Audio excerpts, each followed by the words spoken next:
स्वाद के चक्कर में शरीर खराब हो जाता है और विवाद के चक्कर में दिमाग खराब हो जाता है, मन खराब हो जाता है। आप जितना स्वाद में पड़ेंगे कि नहीं साहब मुझे तो ये खाना है, नहीं साहब मुझे ये पाना है, नहीं साहब मैं ये नहीं खाऊंगा, मैं तो यही खाऊंगा, जितना आप स्वाद के चक्कर में पड़ोगे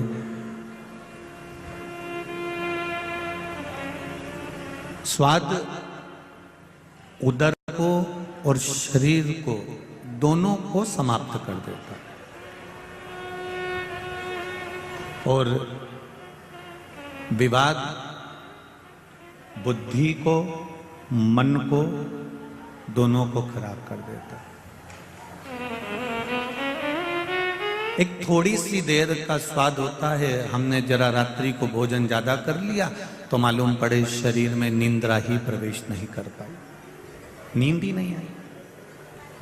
हमने थोड़ा सा किसी से विवाद कर लिया, थोड़ा सा विवाद करा, वो विवाद इतना चला इतना चला इतना चला कि वो बुद्धि में बैठ गए। पहले भी कथा के माध्यम से कहा है, आज फिर कह रहे हैं, इस इंदौर की पावन धरा पर एक चीज का अपने भीतर जरूर उतार कर रखना, क्रोध कुछ देर का आता है, ज्यादा से ज्यादा 10 मिनट, 5 मिनट, 2 मिनट, 4 मिनट का क्रोध रहेगा। उस क्रोध में आपने अपने घर में से डंडा उठाया, तलवार उठाई, चाकू उठाया या कोई शस्त्र उठाया, बंदूक उठाई और मालूम पड़े किसी के सिर को फाड़ दिया, किसी के पांव को तोड़ दिया, किसी के हाथ को तोड़ दिया, किसी को ज्यादा चोट लग गई। एक विचार करना जरा, 10 मिनट का क्रोध आया है, 8 मिनट का क्रोध आया है, 15 मिनट का क्रोध आया है, 10-15 मिनट ने 10-5 मिनट ने आपका जिंदगी बर्बाद कर दी। आपने किसी का सिर फोड़ दिया, आपने किसी का हाथ पांव तोड़ दिया। सारे मोहल्ले के लोग, सारे गांव के लोग, सारे नगर के लोग आपको समझा रहे थे कि मत कर, ऐसा मत कर, और कुछ लोग ऐसे थे जो तुम्हें उत्साह रहे थे, हाँ हाँ लेके आ डंडा, अपन देख लेंगे, कोई अपन डरते हैं किसी से, ला जरा लेके आ डंडा, उठा के ला डंडा, और तुम पीछा पकड़कर और तुमने उसका मार दिया। 10 मिनट, 15 मिनट, 5 मिनट, 20 मिनट का क्रोध था। उस 15 मिनट, 20 मिनट, 5 मिनट के क्रोध ने आपसे इतना गलत काम करवा दिया कि वो 10 मिनट का क्रोध तो तुम्हारा 10 मिनट बाद समाप्त हो गया, पर वो 10 मिनट के क्रोध ने तुम्हें 10 साल की जेल करा दी और थाने में पड़ गए। कितनी देर लगी थी? मात्र 10 मिनट में तुम डंडा लाए, सिर फोड़ा, हाथ पैर तोड़े, सब कुछ हो गया। लोगों ने वाहवाही भी कर दी, लोगों ने बचाने का भी काम कर दिया, सब अपने अपने घर में चले गए और तुम अकेले अब थाने का चक्कर काट रहे हो, अदालत का चक्कर काट रहे हो, तुम अकेले अब परेशान हो रहे हो और यहाँ वहां भटक रहे हो। अब तुम वकील साहब के भी हाथ पैर जोड़ रहे हो, थानेदार के भी हाथ पैर जोड़ रहे हो, सबके हाथ पैर जोड़ना पड़ रहा है। इसलिए शिव महापुराण की कथा कहती है, स्वाद और विवाद इन दोनों से दूरी बनाकर रखोगे तो शरीर और बुद्धि और मन अच्छा रहेगा।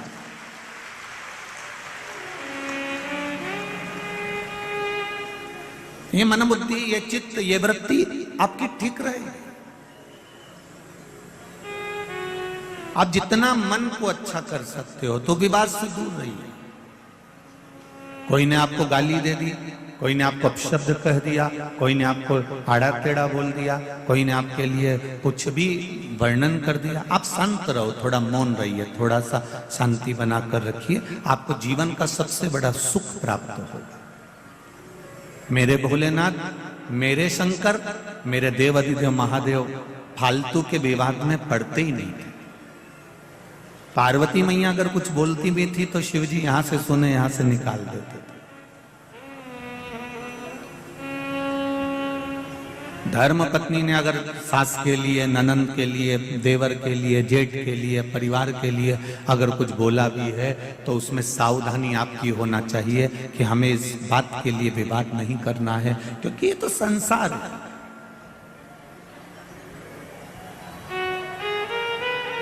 संसार का मतलब ही होता है जिसका कोई सार ही नहीं है, आए हो और जाना है। माता के गर्भ से जन्म लिया था, नग्न अवस्था में थे, पेट भरने वाले ने पेट भरा, मुष्टिकाएं बंधी थी, बुद्धि भी काम नहीं कर रही थी, नेत्र भी नहीं खुले थे, श्रवण शक्ति भी नहीं खुली थी, वाणी भी नहीं खुली थी। तुम्हें यह भी नहीं मालूम था कि तुम अच्छे घर में जन्म ले लोगे, तुम्हें यह भी नहीं मालूम था कि तुम इंदौर में आ जाओगे, तुम्हें यह भी नहीं मालूम था कि अच्छा पुत्र, अच्छा पति, अच्छी पत्नी मिल जाएगी, तुमको यह भी नहीं मालूम था कि अच्छा घर मिल जाएगा, तुमको यह भी नहीं मालूम था कि सुनने के लिए शिव महापुराण की कथा मिल जाएगी। ये तो उस परमात्मा की कृपा से मिली है।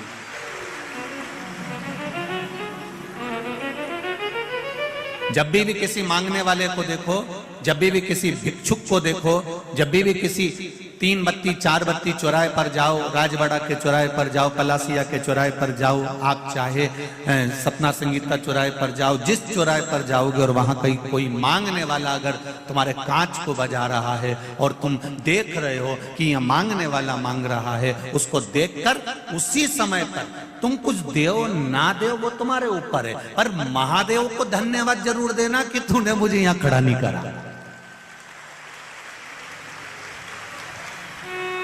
तुम किसी को देओ ना देओ, जिस चौराहे पर तुम्हें भिखारी नजर आए, जिस चौराहे पर तुम्हें भिक्षुक नजर आए, जिस चौराहे पर तुम्हें भिक्षा मांगने वाले नजर आए, उस जगह पर तुम उनको देओ ना देओ ये आपकी मर्जी है। हम ये भी नहीं कहेंगे कि मत दो, कि हम ये भी नहीं कहेंगे कि देओ, हम तो इतना जरूर कहेंगे कि महादेव को धन्यवाद जरूर देओ कि बाबा तेरी कृपा थी जो तूने शरीर अच्छा बनाया, तेरी कृपा थी मुझे घर अच्छा दिया, तेरी कृपा थी जो मुझे भजन करने का मौका दिया, तेरी कृपा थी खाने को अन्न दिया, तेरी कृपा थी थोड़ा सा काम धंधा दिया, पर तेरी कृपा से आज मैं यहाँ हूँ कि मैं गाड़ी में घूम रहा हूँ, मेरे पास भी 2 व्हीलर है, मेरे पास भी 4 व्हीलर है, मेरे पास भी साइकिल है, मैं भी अपने पाँव से चल रहा हूँ, ये तेरी कृपा है। अच्छा हुआ तूने मुझे रेंगने के लायक नहीं बनाया, कहीं पटक नहीं दिया, ये धन्यवाद। जब जब भिखारी नजर आए और भीख मांगने तुम्हारे कांच बजाए, उस जगह पर तुम देओ ना देओ पर उसको धन्यवाद जरूर देना कि तेरी कृपा से यहाँ बैठा हूं।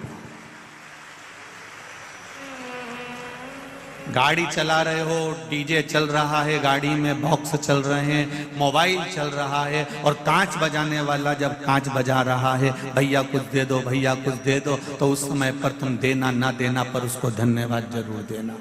थोड़ी देर आवाज कम करना, साउंड कम करना, और जब भीख मांगने वाला भिक्षा मांगने चौराहे पर खड़ा हुआ हो, उस जगह पर तुम जम के मन से कहना अपने परिवार के साथ, तेरा शुक्रिया है मेरे भोलेनाथ जो तुमने मुझे 4 व्हीलर में बिठा कर रखा,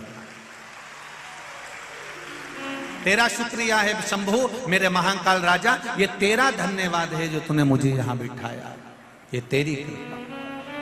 क्योंकि तेरी कृपा नहीं होगी तो संसार का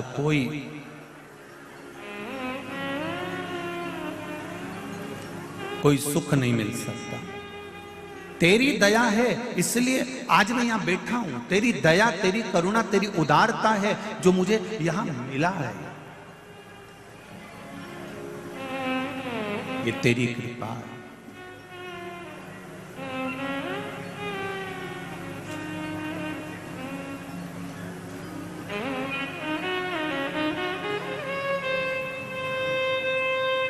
तुम्हारे दुख कटने में थोड़ा समय लग सकता है।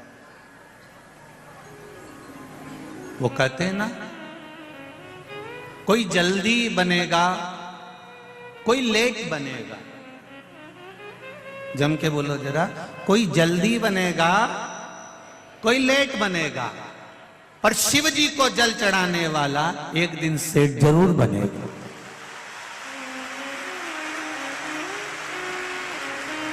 निश्चित है। वो लंका का राजा रावण राक्षस, असुर प्रवृत्ति का, जब उसे सोने की लंका मिल सकती है, एक चोरी करने वाला चोर शिव जी के मंदिर में चोरी करने आया शिवरात्रि पर, उसने अपना कपड़ा निकाल के जला के आग लगा के उजाला कर कर चोरी का सामान देखा, और शंकर जी उसे कुबेर बना सकते हैं। एक मृगा करने वाला, हिरण को मारने वाला, पेड़ पे चढ़कर रात भर अपने बच्चों के पेट भरने की तैयारी करता है। रात भर बेलपत्री के पेड़ से बेलपत्र गिरती है, पानी की छाजल में से बूंद बूंद पानी गिरता है, और नीचे पड़े कंकर पर वो जल चढ़ता गया, और शिवरात्रि के दिन शंकर जी प्रकट होकर उसका भंडार भर देते हैं। ये शिवरात्रि की कथा।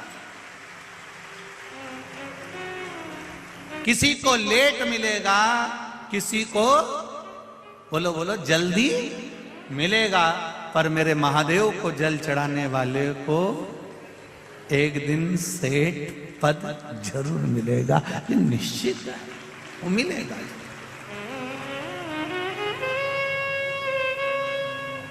अब आपको कहीं जाना नहीं है, हो कोई तुमसे कह दे वहां इतना बड़ा चमत्कार हो रहा है और गड़ा हुआ हंडा मिल रहा है, तो हमको भी बता देना, हम भी चले जाएंगे।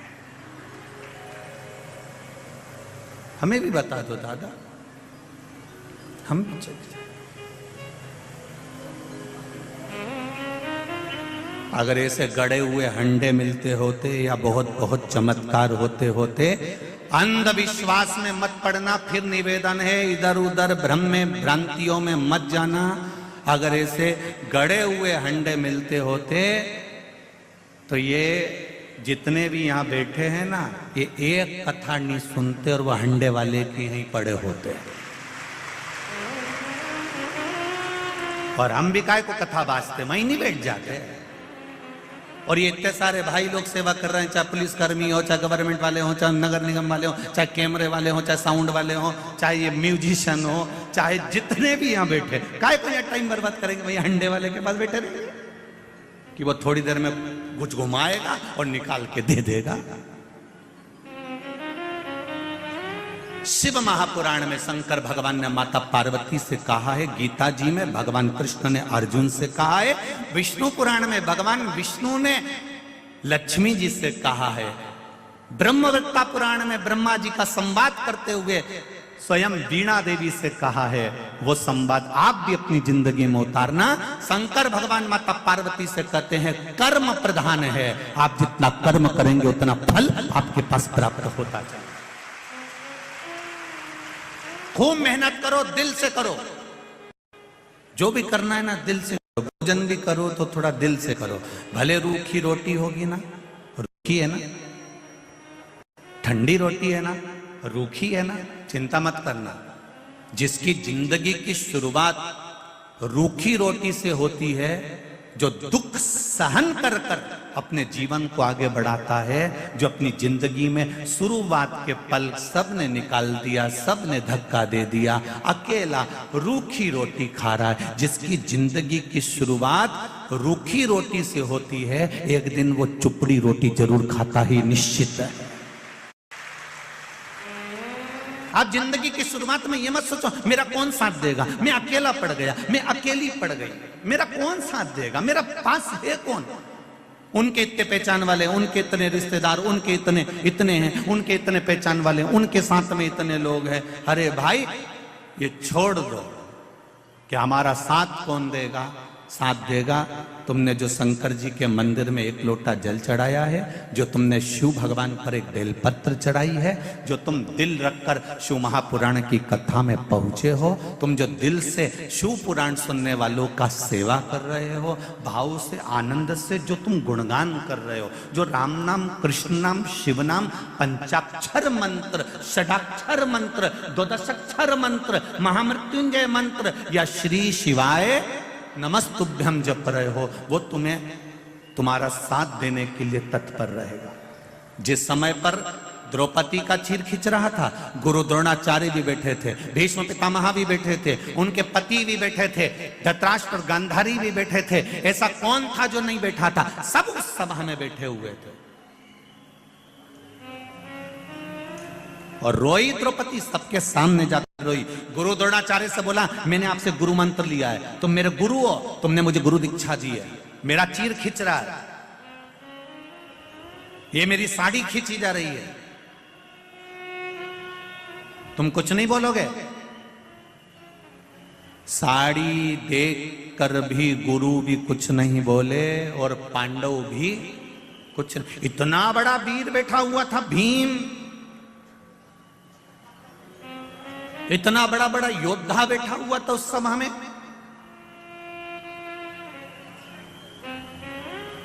भीम जैसे योद्धा भी बैठे हैं, अर्जुन जैसा धनुष चलाने वाला भी बैठा है, तीर चलाने वाला भी बैठा है। विद्वानों में विद्वान धर्मराज युधिष्ठिर तक बैठे हुए थे, नकुल सहदेव तक बैठे हुए थे। सब साड़ी देखते रहे पर कोई बचाने नहीं आया।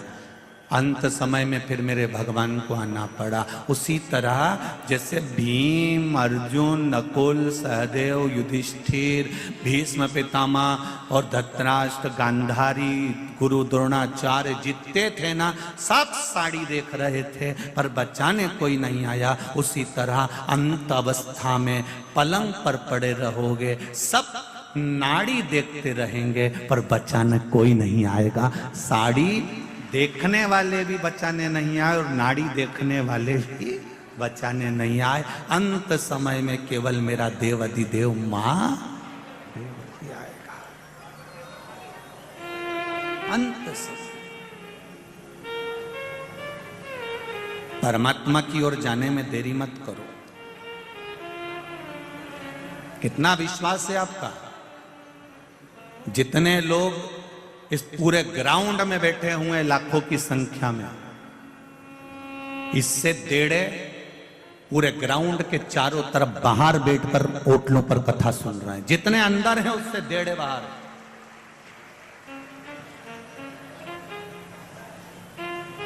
रोडों पर बैठे हैं, किनारे पर बैठे हैं, बाउंड्रियों पर बैठे हैं, गली और कूचे और छतों पर बैठे हैं। विश्वास देखिए आपका कितना होगा शंकर जी के प्रति। और बिल्कुल देरी मत करना, शिव के द्वार जाने में देरी नहीं होना चाहिए।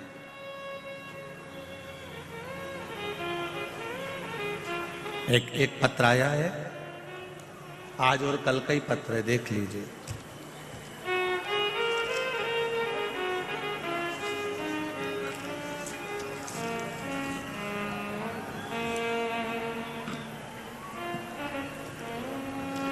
सरिता ओम प्रकाश जायसवाल, खजराना मंदिर के नजदीक इंदौर। मेरा मोबाइल नंबर ये लिखा हुआ है। कहीं बैठी हैं सरिता जी? ओम प्रकाश जायसवाल, सरिता ओम प्रकाश जायसवाल कहीं बैठी हो तो हाथ हिलाइएगा। दिख गई क्या? दोनों हाथ इस तरह से हिला दो, अगर कहीं बैठी हो तो दिख जाएंगे। हाँ दिख गए हो, दिख गए। ठीक है, श्री शिवाय नमस्ते। सरिता जी आपने लिखा है, बखान क्या करूं मैं बाबा, कल मैं कथा सुनने आई थी। कल मैं कथा सुनने आई थी और मैं जिस चीज का बरसों से इंतजार कर रही थी वो मेरे साथ में कल हुई। गुरुजी, मेरी बाबा की कृपा से 4 साल पहले जो इंटरव्यू दिया था उसका रिजल्ट कभी नहीं आना था, पर बाबा की कृपा से मेरी रेलवे की नौकरी का रिजल्ट कल कथा सुनने पर यहां से जाते समय आ गया। यह पत्र है सरिता जी, ओम प्रकाश जायसवाल, खजराना, इंदौर। मोबाइल नंबर भी आपने दिया है, आपको बहुत बहुत धन्यवाद। बैठिए दीदी। श्री शिवाय नमस्तुभ्यम। बाबा की कृपा, मेरी रेलवे की जॉब का ऑर्डर, नौकरी का ऑर्डर कल आ गया। गुरुजी मैं कथा सुनकर जा रही थी और बाबा ने मेरा हाथ पकड़ लिया। ये शिव है, ये शंकर।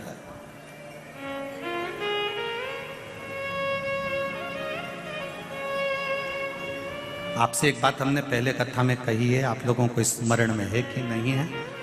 शिव कथा में जाओ,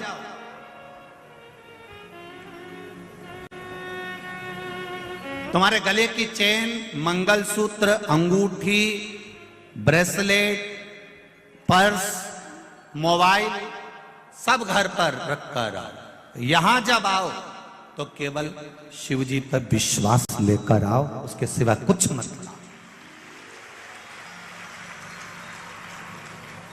केवल विश्वास लेकर आओ, केवल भरोसा, केवल दृढ़ता, उसके सिवाय कुछ नहीं।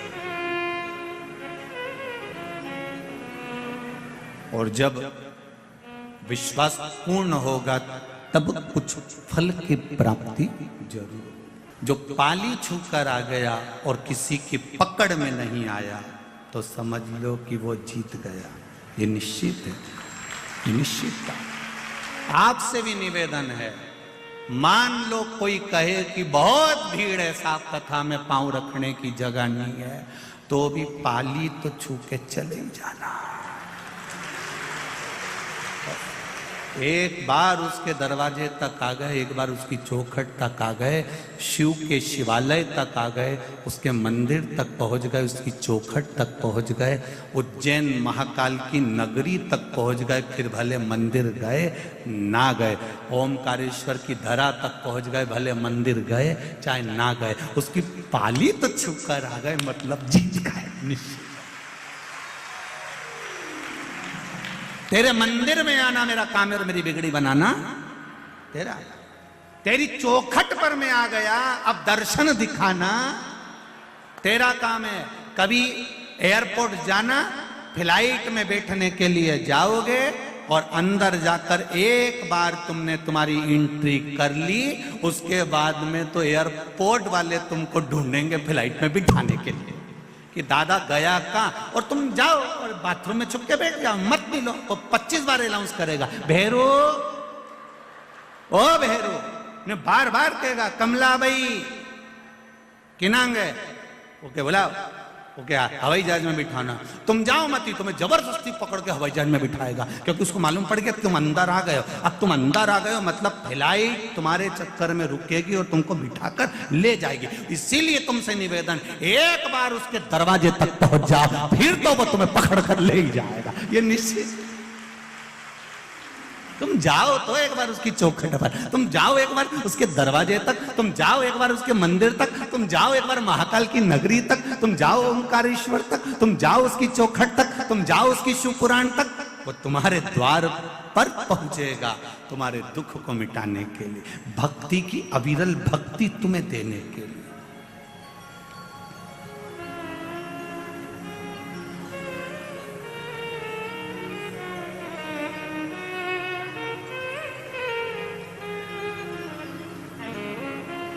ये जो नजारा है आपका भक्ति का, ये पूर्व में कभी देखा नहीं।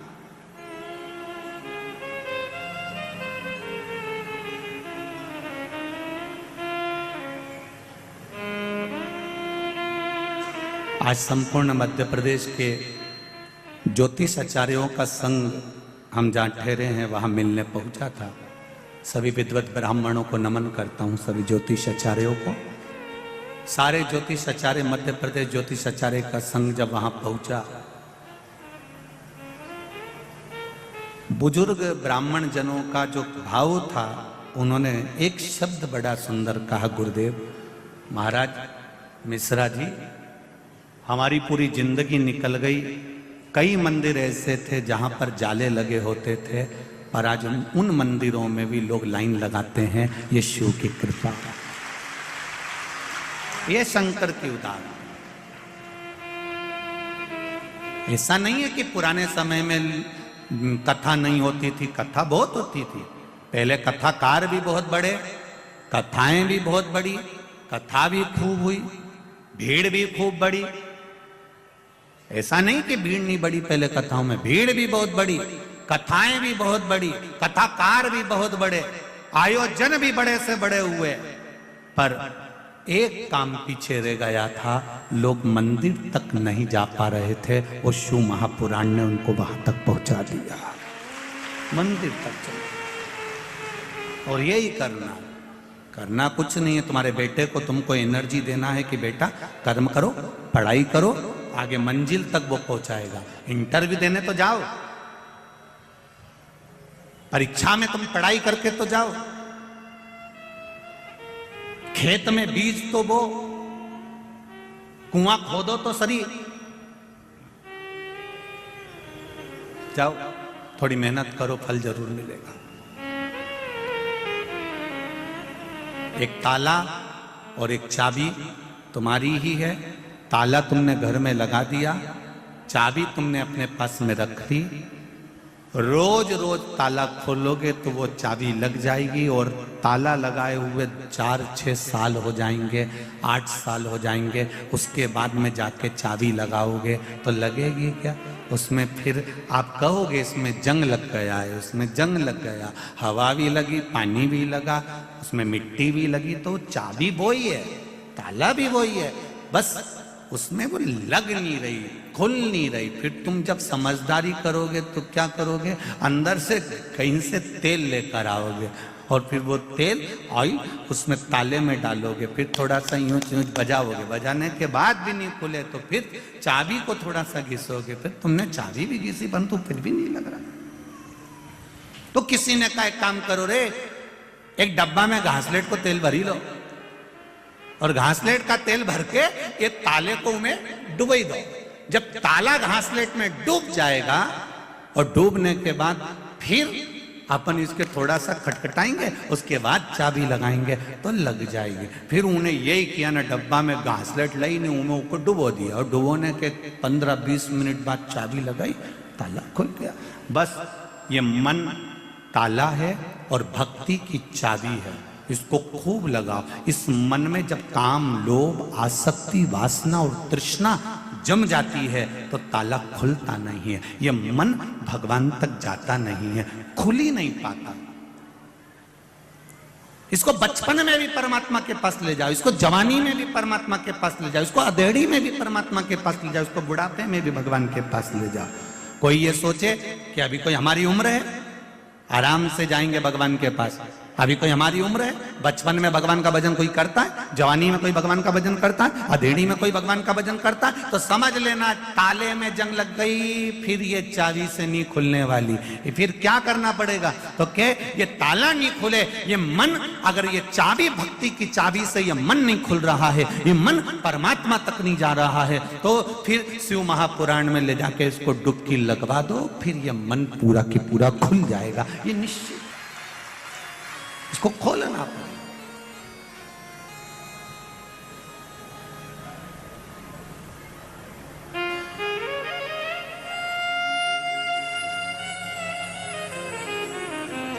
मेरे भोले तेरा सहारा है, मेरी नैया का तू किनारा है। हमने तेरे भरोसे पर करा, तेरे विश्वास पर करा। हम भगवान के मंदिर जाते रहे, रोज ताला खोलने का प्रयास करते रहो, रोज चाबी लगाते रहो, खुलेगा। ये निश्चित है एक दिन खुलेगा जरूर, पर विश्वास रखकर आप परमात्मा की भक्ति को धारण करो। मेरा आप सबसे निवेदन है, कथा में भीड़ बढ़ाने के लिए कभी मत जाना। और यहां भी आप लोगों से भी कहूंगा एक बात, भीड़ बढ़ाने मत आओ, या कोई तुमसे कहे कि एक बार चल तो सही, अपने ऊका भी कहना नहीं मानना। तुम तो तुम्हारा रोटी खाओ ना, चद्दर ओढ़ के सो जाओ, मत आओ। यहाँ वैसे ही जगह नहीं दादा, यही करो, भीड़ बढ़ाने मत आओ।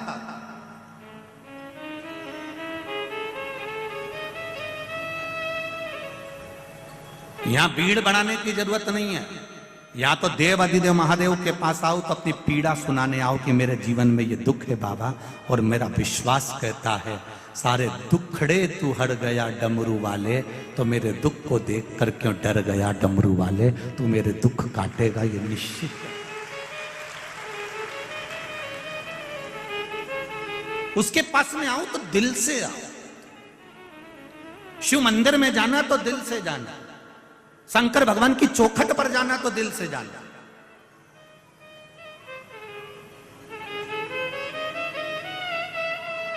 जरा सा तुम फोन पे बात करो और तुम्हारा मन नहीं लगे तो तुम्हारी धर्मपत्नी पहचान जाती जरा सी देर में। वो मायके गई और तुमने फोन पे बात करी, उसने फोन लगाया और तुमने बात करी, और तुम्हारा मन नहीं लगे नहीं तो उतनी देर में समझ जाएगा कहां हो।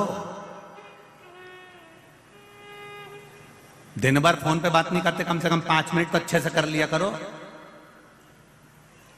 कहां लगे हुए, तुम्हारा मन नहीं लग रहा मुझसे बात करने में। इतनी देर में तो बस वो समझ गई। मन ना लगा तो केवल फोन पर समझ जाते हैं। आप मंदिर गए, शिव कथा में गए, भगवान के भजन में गए, जबरदस्ती जाके बैठ गए, मन नहीं लगे तो भगवान भी कह देगा काय को आ गई री कमला, काय आई है। कौन ने कहो तेरे को कि यहां जा, कौन कह रहा? मन लगे तो जाइए, दिल लगे तो जाइए।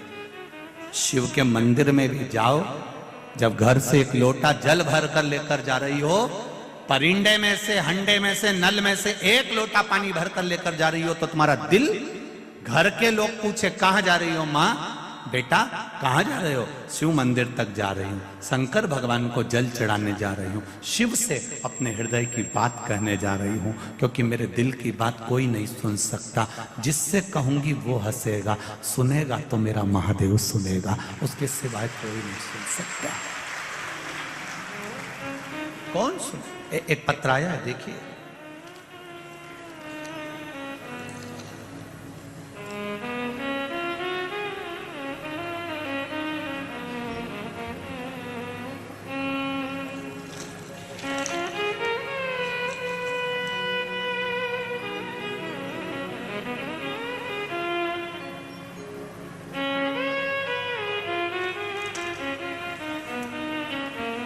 मैं कैलाश ममताबाई सीखी, ग्राम भीकुपुरा, पूजापुरा, तहसील बागली, धारा जी के निवासी हूं। कहीं बैठी हो तो हाथ हिलाइएगा,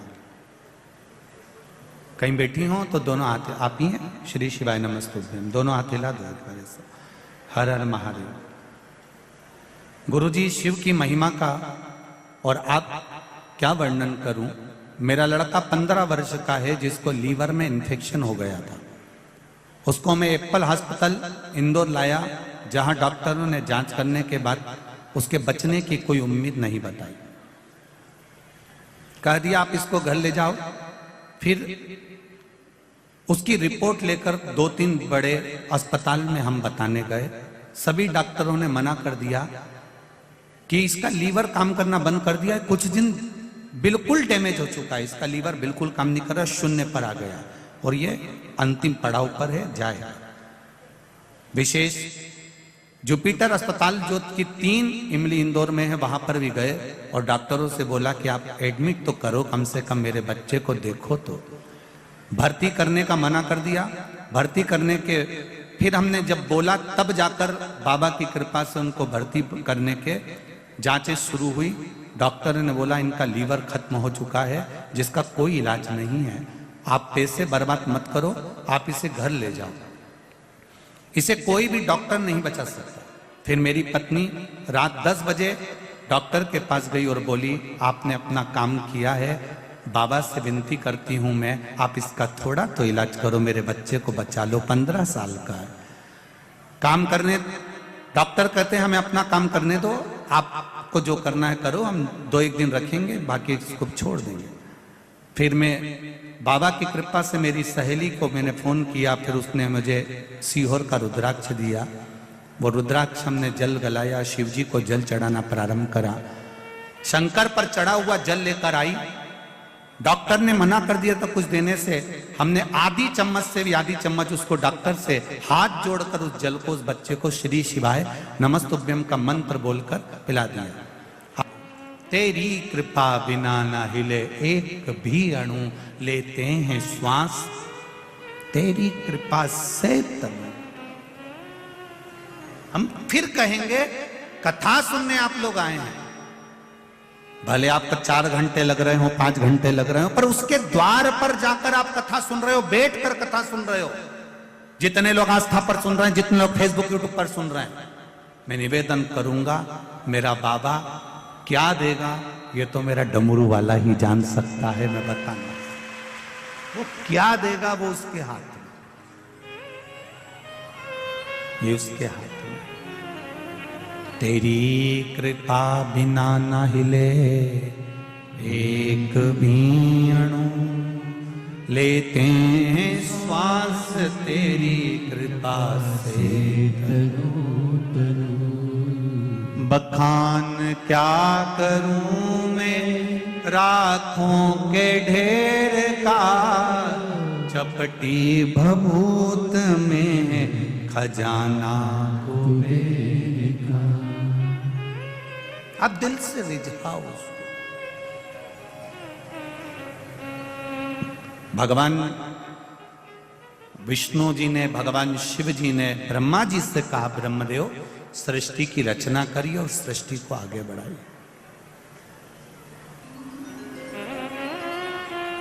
हमारा जन्म जिस लिए हुआ है वो कर्म हमको पूरा करना है। अपने बच्चों को छोड़कर, अपने परिवार को छोड़कर,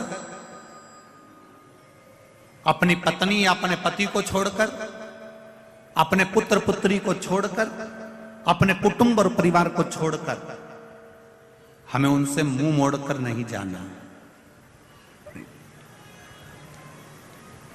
थोड़ा सा दुख आया और तुमने कह दिया मैं तो मर जाऊं तो अच्छा,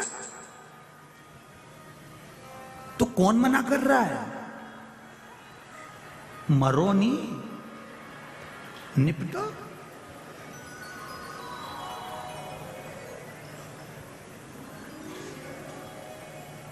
पर नहीं मरूंगी मैं अभी दिवाली पे तो हमने फ्रिज लिया है, फ्रिज का पानी दूसरा पिए और मैं यूज मरीज जाऊं। नहीं मरो।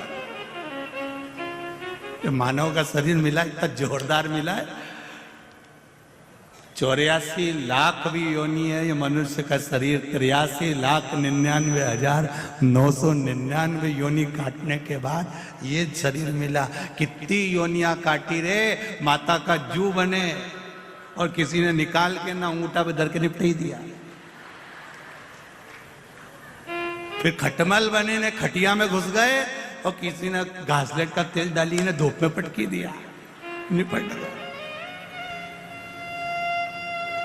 मछली बने तो निपटा दिया, मच्छर बने तो निपटा दिया।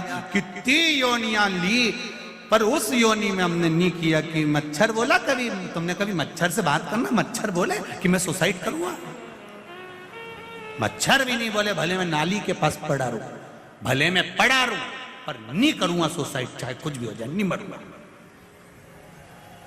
मक्खी नहीं मरना चाहे तो तुम्हें कौन ने अक्ल दे दी कि जरा सा कर्जा बढ़ गया, जरा सा दुख बढ़ गया, जरा सा टेंशन बढ़ गया, जरा सी परेशानी आ गई और तुम क्योंकि मर जाऊं तो अच्छा? जब मच्छर नहीं मारे ना खटमल नहीं मरे, तुम काहे को मरो? नहीं मरो, जा। कर्जा ही हुआ है ना, देखा जाएगा। जिंदा रहेंगे तो चूकेगा, और अगर कर्जा लेके मर गए तो अगला जन्म भैंस का मिलेगा, और भैंस का जन्म मिलेगा तो जिसका कर्जा है उसी के घर में रहेंगे और वो सेठ जी दिन भर दूध निकाल निकाल के पिएगा। तो इससे अच्छा है कि मैं भैंस नहीं बनूंगी, मैं तो अगला जन्म मेरे को भैंस करनी चाहिए, तो मैं तो कर्जा चुका के मरूंगी।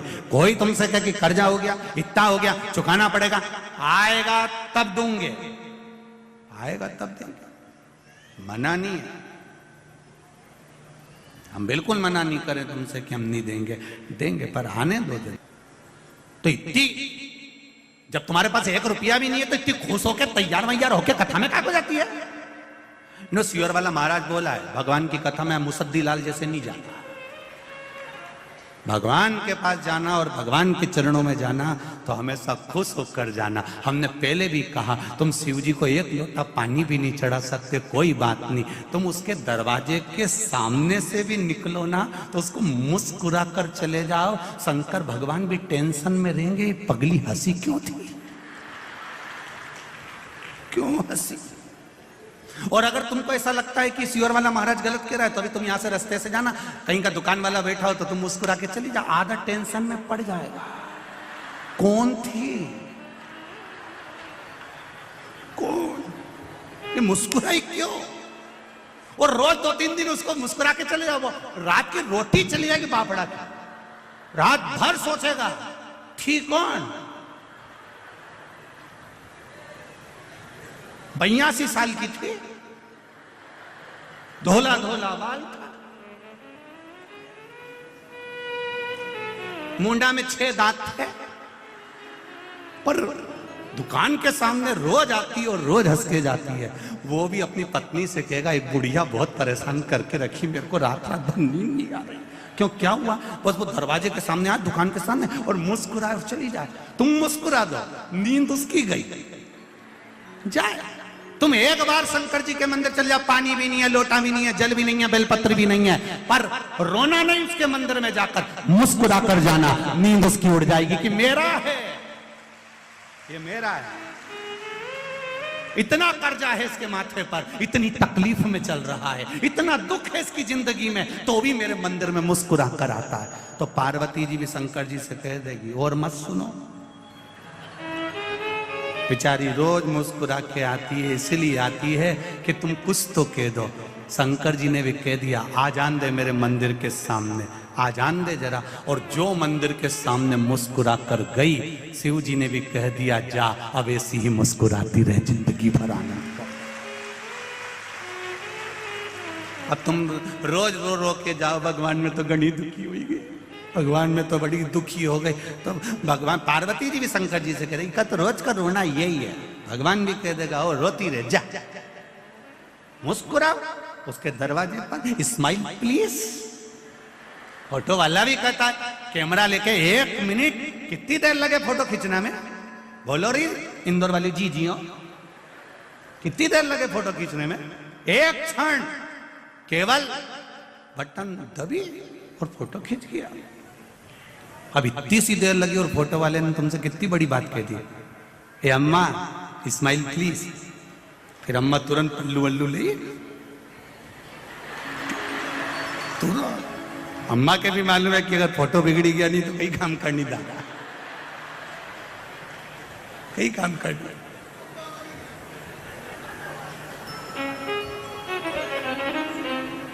अभी कहीं हमने वो अखबार में पढ़ा था, किसी न्यूज में देखा था कि वो आधार कार्ड बन रहा था, वो वोटिंग कार्ड, हमने टीवी में और न्यूज में देखा था, तुमने भी पढ़ा होगा। और उसमें लिखना था कि श्रीमान ये गुप्ता, उनने लिख दिया श्रीमान कुत्ता। सही है कि गलत है? उनने लिख दिया श्रीमान कुत्ता। अब पत्नी के हाथ में वो आ गया, उसने पढ़ा, आए जी, आए जी। पति दौड़ के आए, क्या हुआ? तुम्हारा कार्ड आ गया है। क्या लिखा है? तुम तो कुत्ता थे, अब वो ये कुत्ता कैसे हो गए? विचार करिए दादा, बच्चे रहो, अब तुमने ये कैसे लिख दिया? उसके द्वार तक जाओ, दुनिया कहे कहने दो, फोटो वाला 1 सेकंड लगाता, 1 सेकंड में खटका दबा, फोटो खींच गया। और फोटो खींचा, बस उसने बोला स्माइल प्लीज। उसने क्यों बोला? 1 मिनट की स्माइल 1 सेकंड की दी है और फोटो अच्छा आ गया। तुम्हारी 1 मिनट की स्माइल से अगर फोटो सुधर सकता है तो तुम्हारी 1 मिनट के भजन से जीवन सुधर सकता है। 1 मिनट का भजन तुम्हारे जीवन को सुधार सकता है। करो भजन, भगवान की भक्ति, 1 मिनट का समय निकालो, भगवान के मंदिर जाओ। हम पहले भी कहे 24 घंटा परमात्मा ने दिया है, 24 घंटा भजन नहीं कर सकते तो कम से कम 12 घंटा करो। 12 घंटा नहीं कर सकते तो 6 घंटा करो। 6 घंटा नहीं करो तो 3 घंटा। 3 घंटा नहीं करो तो 2 घंटा भजन करो। 2 घंटा नहीं करो तो 1 घंटा करो। 1 घंटा भजन नहीं करो तो 15 मिनट। 15 मिनट नहीं करो तो 5 मिनट। 5 मिनट नहीं करो तो 1 मिनट करो। और 1 मिनट भी नहीं करो तो चुल्लू भर पानी में डूब मरो। जब 1 मिनट तुम परमात्मा भजन नहीं करो तो क्या मतलब? ऐसा जीवन किस काम का कि 1 मिनट भगवान के लिए नहीं निकाला? रोज अपने घर पर क्यों, मैं मंदिर जाऊंगी, भगवान शंकर को जल चढ़ाऊंगी, शिव जी को पानी चढ़ाऊंगी, मेरे बीच में कोई नहीं बोलेगा, मैं शंकर जी का गुणगान करूंगी, शिव मंदिर की ओर जाऊंगी।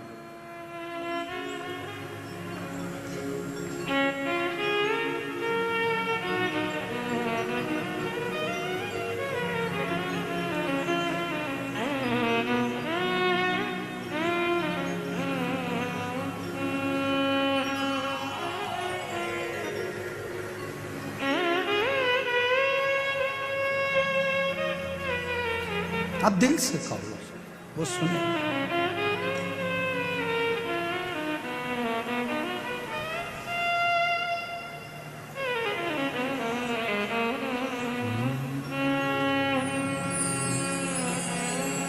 माथे पे खोले तूने चंदा सजाया। एक बात अपने जीवन में उतार कर रखी है, परिवार, कुटुंब, रिश्ते नातों से हमको मुंह मोड़कर नहीं जाना, हमको उनके बीच में रहना है, हमको उनके साथ रहना है, और साथ में रहकर जो तकलीफें जीवन में आती है उसको सहकर आगे बढ़ते चले जाएं।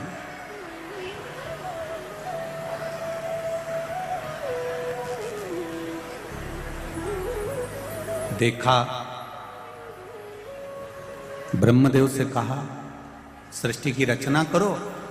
ब्रह्मा जी ने जंघा से मनु और शत्रुपा को प्रकट कर दिया, हृदय से दक्ष जी को प्रकट कर दिया। उत्तानपात, प्रियवत, देवहूति, प्रसूति, आकुति ऐसी कन्याओं का वर्णन है।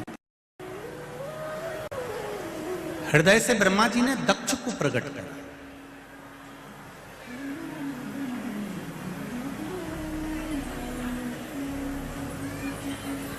अब हृदय से जब दक्ष को प्रकट किया गया है, जब हृदय से दक्ष को प्रकट करा गया है, तो दक्ष प्रजापति के साथ में माता प्रसूति का विवाह हुआ।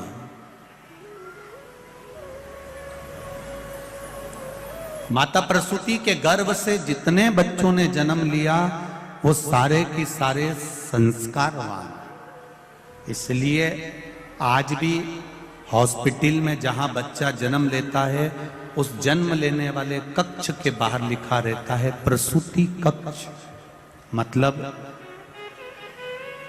दक्ष प्रजापति की धर्म पत्नी का नाम आज भी हॉस्पिटल में प्रसूति कक्ष के रूप में लिखा होता है कि यहाँ माता प्रसूति के गर्भ से बच्चों ने जन्म लिया था, तो वो सारे बच्चे संस्कारित थे। इस कक्ष में जो बच्चा जन्म लेगा वो भी संस्कारवान होगा, ये निश्चित है, ये निश्चित था। उसका नाम प्रसूति कक्ष रखा गया।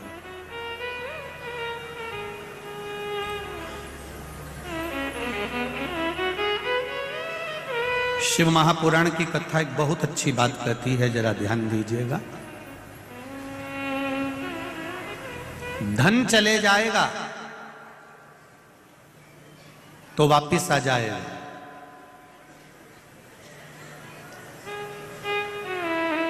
पर धर्म मत जाने देना। अगर धर्म चले गया तो बहुत मुश्किल से वापिस आएगा। धन वापिस आ सकता है, पर हमारा धर्म गिरने ना दे।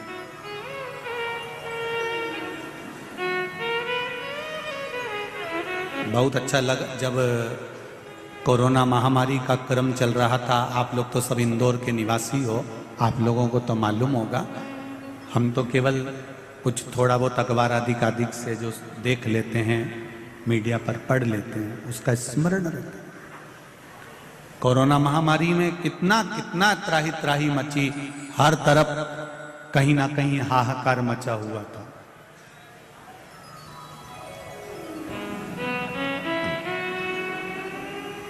मैं आदरणीय संजय भैया शुक्ला जी को धन्यवाद देना चाहूँगा इस चीज़ के लिए कि उन्होंने कोरोना महामारी के समय पर ऑक्सीजन मशीन हो, चाहे दवाइयाँ हो, चाहे हॉस्पिटल हो, उस समय पर इनका सहयोग बड़ा पड़ा। और सत्यता है, ये एक धर्म की जो ध्वजा है, ये सम्मुख होना चाहिए।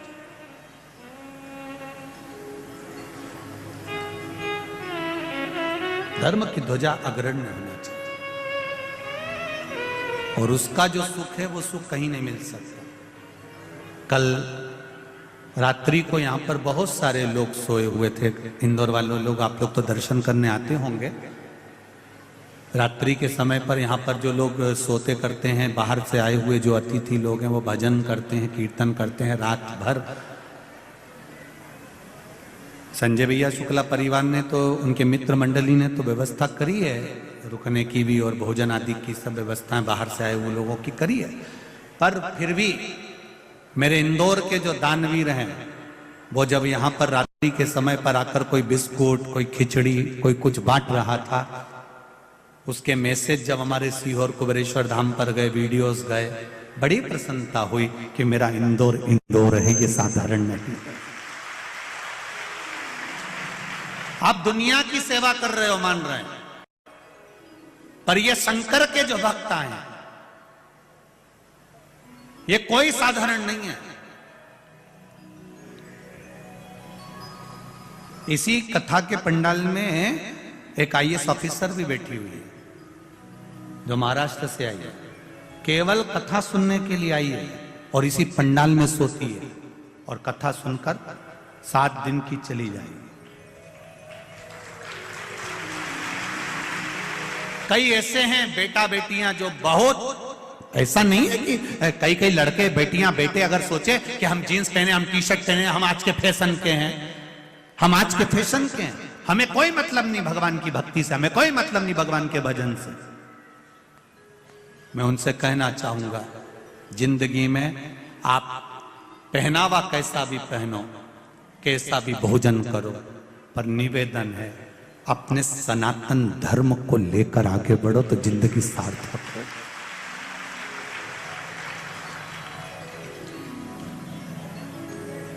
खूब VIP बनो, पर इतने VIP मत बन जाना री मेरी जीजियों कि श्रद्धा जैसे 35 टुकड़े हो जाए।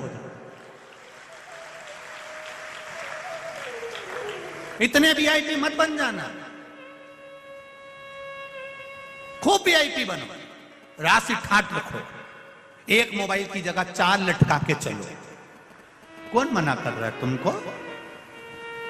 2 हेडफोन की जगह 2-4 और घुसीड़ लो, कोई दिक्कत नहीं, कोई मना नहीं करेगा, कोई नहीं मना। पर निवेदन,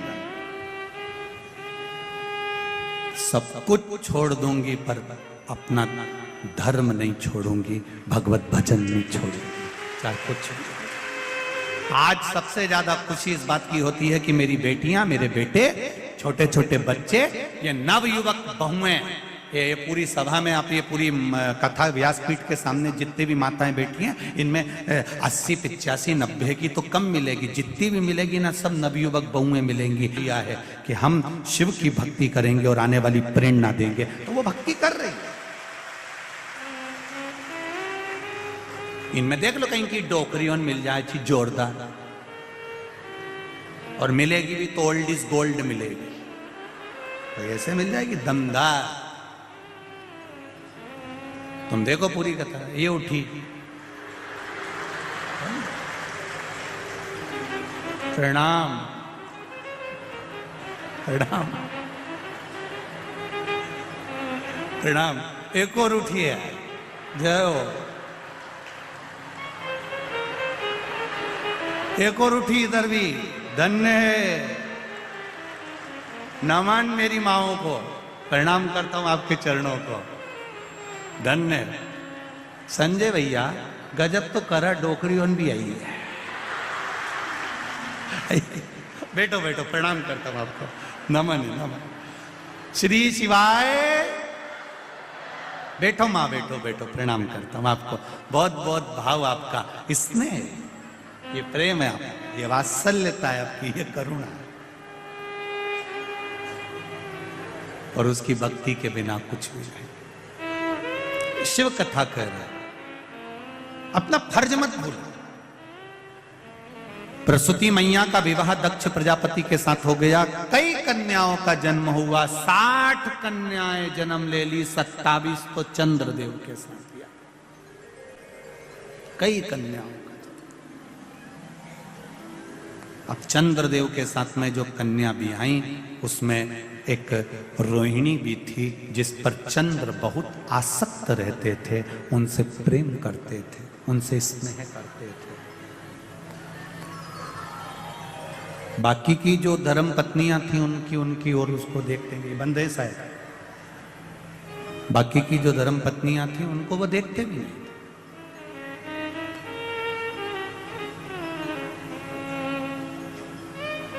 उनको देखना बंद कर दिया। केवल रोहिणी की ओर उनकी आसक्ति ज्यादा थी। सारी की सारी कन्याएं रोती बिलखती अपने पिता के पास में गई। पिताजी, मन में संशय है। बाप जब तक जीवित है तब तक बेटियों को भी अपने पिता का अभिमान होना चाहिए, होना चाहिए। मेरा पिता है, अभी मेरा बाबुल है, मेरा बाप है, मेरा पिता है। बस तुम्हारा पिता तुमको पढ़ने से मना नहीं करता, बड़े बड़े शहर में भेजने से मना नहीं करता, तुम्हारे कपड़ों के लिए मना नहीं करता। बस मेरा बेटियों से एक निवेदन पहले भी रहा है, आज भी रहेगा। नरक से बेटा कभी अपने माँ बाप को नहीं बचा सकता। केवल एक है बेटी जो अपने माता पिता को नरकों से बचा लेती है, केवल एक।